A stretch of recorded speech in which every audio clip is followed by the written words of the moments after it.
welcome to our Scrap Savvy workshops with Venetia Ramsey from Scrapworks. I'm going to give you a run through of our Scrap a Sketch series that we completed in August 2023. Let me give you an idea of what you can expect in the classes and what the projects ended up looking like. So for this series, I took a sketch and I went about showing you how you can take one sketch and get multiple layouts from it, and they will all look totally different. I also encourage the use of your own stash, but we'll chat about that as we go along. So just so that you can see what I mean about Scrap a Sketch. So I designed this sketch very basic, and I give you in your when you work with one of my classes, you'll get a basic sketch outline like this. It has the basic sketch, and then it tells you in a little condensed little block the supplies that you're going to need, your photograph sizes and the photo mats, your light and your dark, more or less what you would need and how to cut everything. And then your pattern paper 1, which in this case shows you a color coding, and your pattern paper 2, which is the light one running down. So you can keep this one in front of you, and it just gives you a synapse of what you need in the class. So to show you, we took this sketch and we did 4 different layouts. So for the first one, we basically tried to stick to the sketch. All I did was add extra, I think, is I changed where the embellishments were. I moved them up, and instead of having it run across here, I added it at the top here. I added an extra layer of flowers at the top and flowers at the bottom, and added a sentiment. And instead of running according to the sketch, we needed to do like a bouquet of flowers running up the top here. I just split it. I put a small one here and here, and instead of having my title down, moved it to the top. So the sketch gives me the inspiration, and then I need to make it work according to the paper I have, the photographs I have, and the embellishments I have. So that I don't feel forced into just sticking in this little block.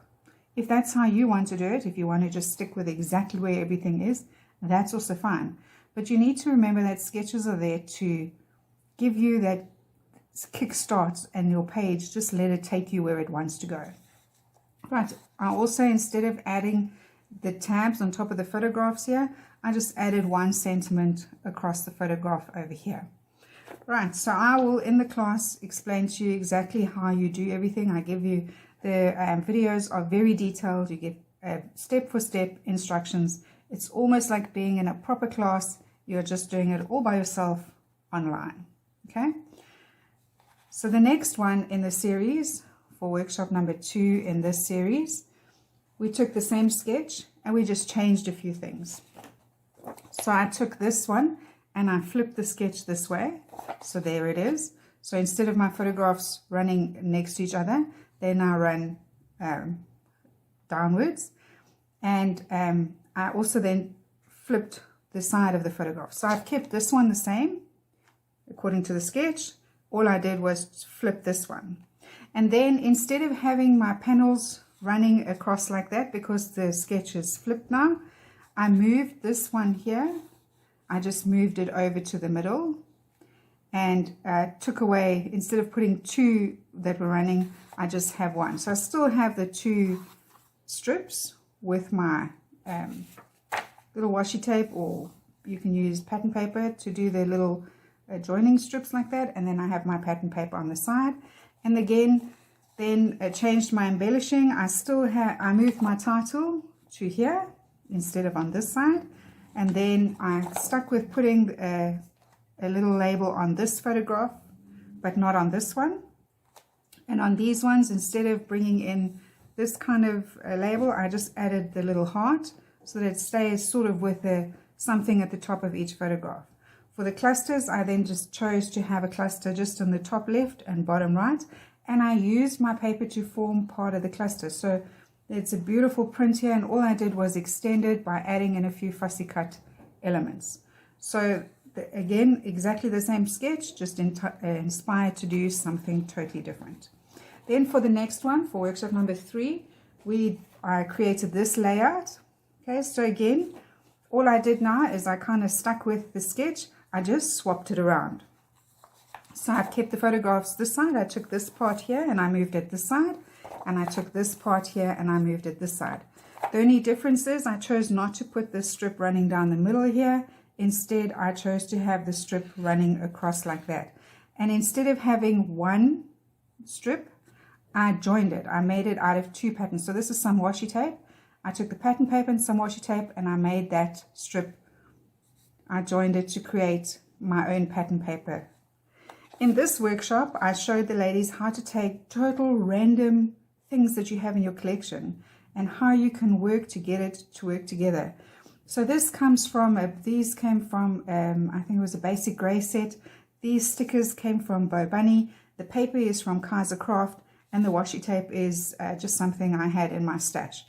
So I just said, let's find a way to find all these things that I really like, and how do we get them to work together so that they coordinate and look like they come from one collection, but they're three different collections in this layout, and just how to use what you have and combine it in. I also explained really nicely in this particular class how to go about layering your clusters to make them effective and give them dimension. Okay, and then in the last project for this series, we brought in a little bit of mixed media. So again, working with a sketch. For this sketch, I decided I didn't want to do a normal pattern paper. I wanted to create my own background. So there, for my pattern paper number 2, I created my own background paper. There's some gesso and some stamping and some inking. Okay, and then for my place title here, I moved it this side, and instead of using more pattern paper and lots of embellishments, I have lots of chipboard sentiments and titles left over from various projects, and I thought I would use those to create my own pattern paper layer on top of my pattern paper. So instead of doing a cluster, instead of doing flowers or hearts or a gear cluster or something, I thought I would use all my leftovers, things that worked, and to make it look like it flows, just created an ombre effect. I used the same, I chose blue as my color and created an ombre effect. And to balance it, the darker color here I added into there, and then used some of the lighter colors to paint on there. Right, so this goes from light into dark, and it coordinates because I've used everything the same. On this side, I didn't want to use another pattern paper. I have lots of ephemera and offcuts from various projects, and I went and got all of that stuff out and used it to create a collage, and so creating my own fake pattern paper on the side here. So what I did is I took these two photographs, that's these two over here, and I divided them in half. So that gives me 4 photographs now, but it's still like that. So if you didn't want the 4 photographs, you could still just put in 2 landscapes as per the sketch. All right, and then on this side, instead of using 3 photographs, I chose to join the 2 and turn it. So that gives me my 10 by 15 on this side. You could, if you wanted to, stay exactly with your 2 landscapes and put in your 3 over here. Although if you're going to add a nice bold statement like this with the title, I would stick with just 2. Okay, for my pattern paper, the strips that are running across, I chose to have mine run all the way across and condense this pattern paper into the space over here. Right, so to do my strips running across, I just created some fake metallic paper with the scallops and then used that as my border, and then added some dark cardstock and stitched to create the illusion of, you know, you get that stitched ribbon that looks so awesome like that. So a few techniques on this page, some paintings, some distress inks, and then I also showed the ladies how we can use our craft cardstock. By stenciling over it, we create the illusion of that this is the craft that's coming through, but it isn't. Okay, we stencil this on to create fake craft so that it looks like we resisted through the stencil. Okay, we did a bit of a resist technique, but it's actually not. We just stenciled on top to create that effect. Right, so that is the 4th project in this layout, and once I have my photographs on, the little red hearts won't be so prominent. My photographs, because they are black and white, will absorb it and everything will flow really well. Okay, so if you were wondering what you would get in one of my workshops, so for example, this one is a little bit different because we did one sketch and we interpreted it 4 different ways. So what I do is I would still give you a sketch with each one to show the interpretation. So this was the original sketch. So for example, in the second class, I think it's this one. Yeah. All right. Yes. So in the third one, so in our workshop number 3, if this is the page that you will complete. Okay. Put it in the screen nicely, and then I can show you nicely with the, so there's the original sketch. You will receive another sketch, and again with your a synapse of the sketch of the project with everything you need. I try where possible to show you more or less where the embellishments would be. So here's a little bit of the cluster. It gives you an idea of what's needed in the cluster with a little sentiment. Over this side, it shows you that I put the little labels at the top here with another little cluster over here where I placed my title. I also, on this one, I've put in the centimeters. I normally don't on the synapse because I think it's distracting. I normally just leave it for here.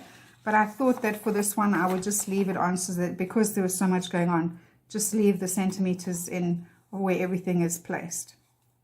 So again, pattern paper 1 shows you. Pattern paper 2 shows you. Pattern paper 3 says you can use your pattern paper 3 or washi tape, and then your cardstock is this little border that goes across here. In this little block, it tells you out of pattern paper 1 the sizes that you need to cut and whether the pattern paper is going to go on the left or the right. Okay, so you get that little synapse so you can have that in front of you. Besides that, I printed the first lots of instructions. Okay, so if we go back to the first project we did. Okay, so we'll put that one out. So that shows you that even though you got we did a completely different page, I will still give you your a detailed sketch on how to complete the project so that you've still got your synapse.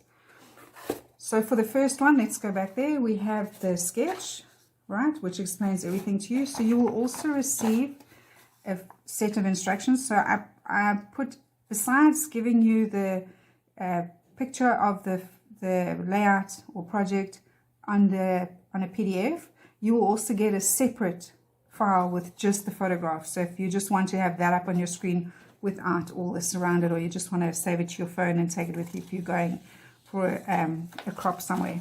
So you will receive notes like this. You get a full A4 picture.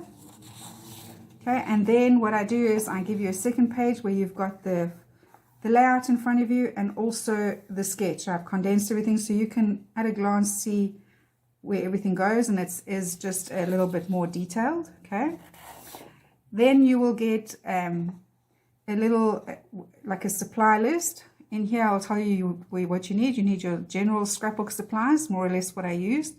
The tools that I'll be using, whether I use an archival ink, a blending tool, some flower stamps, some watercolored paper.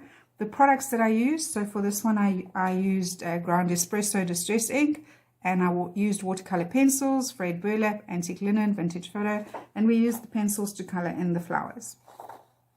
The paper that was used, the selection of embellishments, and then what you will need to clean up. I also include the photo sizes, and then how I give you the measurements. I like to give you the width and then the height. So here we'll cut a piece to 5 centimeters by 7 centimeters, the width and then the height. And if I wanted you to cut a 7 by 5, I give you the width first and then the height. So that helps with you cutting your paper and keeping, especially if the print is directional, to keep it in the right way. And then you will receive like a cutting guide. It's just a general, it's not step for step written instructions because the video tutorials are so detailed and so self-explanatory that it would just take too long to give you if I had to write it all out. So I just give you the basic overview of what pattern papers you need to cut and the size, the photographs, that we're going to use, and then to cut out the photo mats and what we use. And then if there are things you need to remember, like I'll tell you, use the sketch for placement of pattern paper and photographs, and then embellish as an example. But I'll also remind you to make allowances with your adhesive to be able to tuck things under. So for example, over here, you don't want to go and stick this down completely because we want to tuck little things under. I hope that this little walkthrough has provided a little bit more insight into what you can expect when you sign up for our Scrap Savvy workshops. The workshops are, for the monthly fee is 200 Rand a month. There is no no minimum joining fee, so you can join, it's pay as you go, basically. So if you want to do 1 month, you can sign up for 1 month. If you want to sign up for 3 or 4 months, it's entirely up to you.